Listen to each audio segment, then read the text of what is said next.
Hello friends, రీసెంట్గా జరిగిన ట్రాన్స్ఫర్స్లో Lakkavaram RP school నుంచి నేను పట్టినపాలెం యూపీ స్కూల్కి ట్రాన్స్ఫర్ అయ్యాను. 4th క్లాస్లో తెలివైన దుప్పి అనే కథ చెప్తూ లోషిత అనే పాపని ఒక చిన్న క్వశ్చన్ అడిగాను. చూడండి ఎంత ముద్దుగా చక్కగా సమాధానం చెప్తుందో. ఆ కథలో వేటగాడి వేసిన పండ్లకు ఆశపడకుండా దుప్పి ఏ విధంగా తప్పించుకున్నదన్నది సారాంశం. ఇలా గలగలా మాట్లాడటం, తొడుముకోకుండా సమాధానం చెప్పడం కూడా ఒక టాలెంట్ కదా. లోషిత, తెలియని వ్యక్తులు ఎవరైనా తినమని ఏదైనా ఆహార పదార్థాలు ఇచ్చినప్పుడు మనం ఎలాంటి జాగ్రత్తలు తీసుకోవాలి?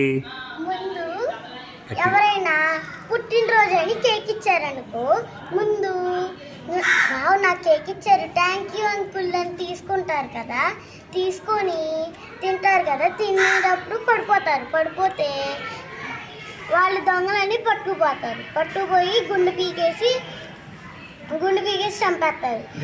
అలాగే ముందు వాసన చూడాలి, దీంట్లో మందు కలిపారా, దీంట్లో మామూలుగా ఉందా అని వాసన చూడాలి. ముందు వాసన చూసి దీంట్లో మందు కలిపారా అని, నువ్వు మందు కలిపావు మా అమ్మ నాన్నలతో చెప్తాను ఉండు అని ఇంటికి వెళ్ళిపోయి అమ్మ నాన్నలతో చెప్పాలి.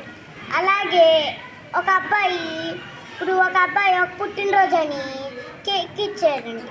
కేక్ ఇస్తే ఆ కేక్లో విషం కలిపాడంట. కలిపి ఇగో అబ్బాయి ఇదిగో నువ్వు ఇది తీసుకో అంటే అని కొంచెం వాసన వచ్చింది కదా, అప్పుడు కొంచెం వాసన చూస్తే ఇదేదో డౌట్గా ఉంది అని కేక్ మొత్తం వాసన చూస్తే మందు కలుపుంటే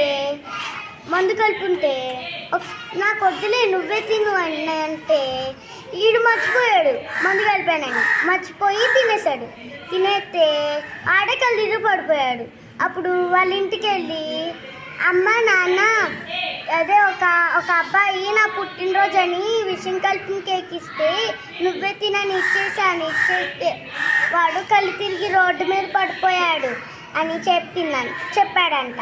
చెప్తే వాళ్ళ అమ్మ నాన్న పోలీసులు ఫోన్ చేసి ఆ దొంగని పట్టించి తీసుకెళ్ళిపోయారంట. అయిపోయింది.